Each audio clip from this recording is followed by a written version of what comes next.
नमस्कार, अंजली किचनमध्ये तुमचे खूप खूप स्वागत आहे। आज आपण बनवतोय रवा बेसनाची छान अशी बर्फी। तर इथं बघा, आपण एक वाटी इथं रवा घेतलाय। वाटी छोट्या आकाराची आहे बघा ही, तर एक वाटीला थोडा कमी असा मी रवा घेतलेला आहे। त्याच वाटीच्या मापाची ही वाटी, त्याचं बेसन घेतलेलं आहे आपण।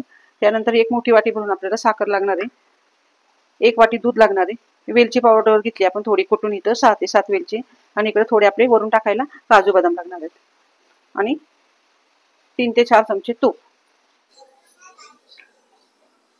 तर इथं बघू शकता तुम्ही, कढई तापायला ठेवलेली आहे। कढई छान तापली, त्यामध्ये आपण 3 चमचे तूप टाकून घेतलेले आहे। त्यामध्ये आता आपण रवा घेऊया टाकून।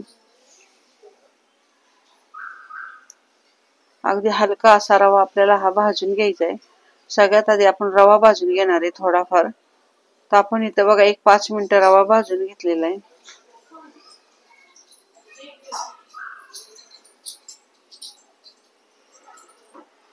तर इथं बघू शकता, रवा आपला छान भाजायला लागलेला आहे। रवा आपला निम्मा अर्धा भाजला की आपल्याला ह्याच्यामध्ये बेसन मिक्स करायचे। तर 5 ते 6 मिनिटं आपण रवा मस्त हा तुपामध्ये भाजून घेतलेला आहे। एकसारखं त्याला हलवत राहायचं आपल्याला, जे करून आपला रवा जळला नाही पाहिजे। तर इथं बघू शकता, मस्त असा आपला रवा आता भाजायला लागलेला आहे। आता आपला निम्मा अर्धा जेव्हा 5 ते 6 मिनिटं रवा भाजल्यानंतर आपण त्याच्यात बेसन टाकलेले। आता बेसन आपल्याला रव्यामध्ये मिक्स करून पुन्हा एकदा चांगलं भाजून घ्यायचे। तर इथे बघू शकता तुम्ही, मस्त असा कलर बदलेपर्यंत आपल्याला छान हे खमंग भाजून घ्यायचे। अगदी इतकं भाजायचे की ह्याचा वास आपल्या घरभर पसरला पाहिजे। तर बारीक गॅसवर कंटिन्यू ह्याला सारखं ढवळत राहायचं, आणि हे छान असं भाजून घ्यायचंय आपल्याला।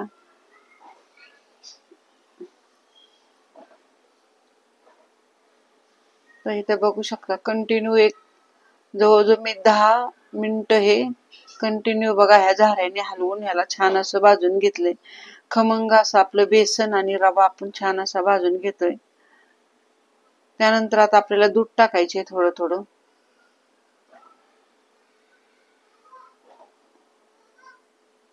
तर आपण 1 वाटी दूध घेतलेले, तेवढं पूर्ण दूध आपण ह्याच्यामध्ये टाकून घेतले। वरून लगेच साखर टाकायची, वेलची पावडर टाकून घेतलेली। आता सगळं मिश्रण आपल्याला छान मिक्स करून घ्यायचंय।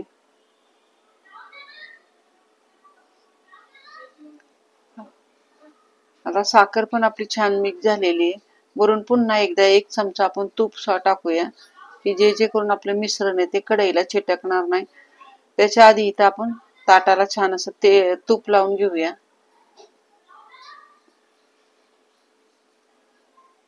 आणि पुन्हा हे 2 मिनिटं मिश्रण आहे ते चांगलं आपलं छान असं एकजीव करून घेऊया।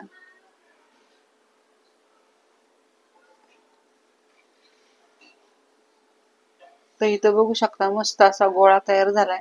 म्हणजे आपलं जे बर्फीचं मिश्रण आहे ते छान असं तयार झालेलं आहे।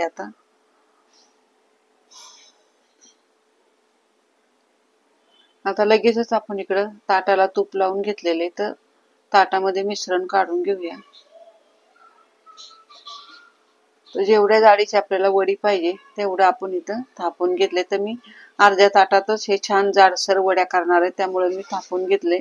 जास्त पातळ आपल्याला वडी नकोय। इथं मस्त बघा ताटामध्ये थापून घेतलेले आपण। वरून आपण थोडेसे काजू बदामाचे तुकडे ते टाकून पुन्हा याला एकदा असं दाबून घेऊया, म्हणजे व्यवस्थित आपले सगळे काजू बदामचे तुकडे ह्याला चिटकले जातील। तर इथं बघू शकता तुम्ही, आता वडी आपली मी जवळजवळ 1 ते 1.5 तास बाजूला ठेवून थंड करून घेऊन तिच्या वड्या पाडायला घेतल्यात। इथे बघू शकता, मस्त अशा तुमच्या आवडीच्या साईजच्या तुम्ही इथं वड्या पाडू शकता। लहान मोठ्या तुम्हाला जशा वाटेल तशा तुम्ही वड्या करून घ्या।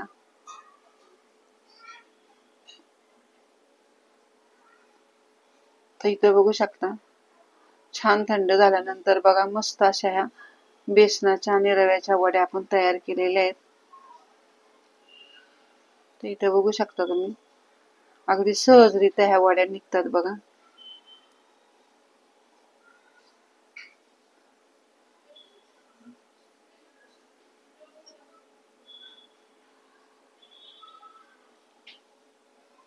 एका ताटात आपण इथं वाढायला घेतोय आता. इथं बघू शकता तुम्ही मस्त अशी रवा बेसनाची आपण बर्फी तयार केली अगदी सहजरित्या आणि एक 15-20 मिनिटातच ह्या वड्या तयार होतात खूप छान अशा. फक्त थंड व्हायला ह्याला वेळ द्यावा लागतो. मस्त वड्या ह्याच्या कापल्या जातात अगदी सहजरित्या. इथे बघू शकता तुम्ही आतून एकदम खमंग अशी वडी झालेली आहे. आणि जर आजची ही रेसिपी तुम्हाला आवडली तर पटकन माझ्या चॅनलला सबस्क्राईब करा, शेअर करा, कमेंट करा. धन्यवाद.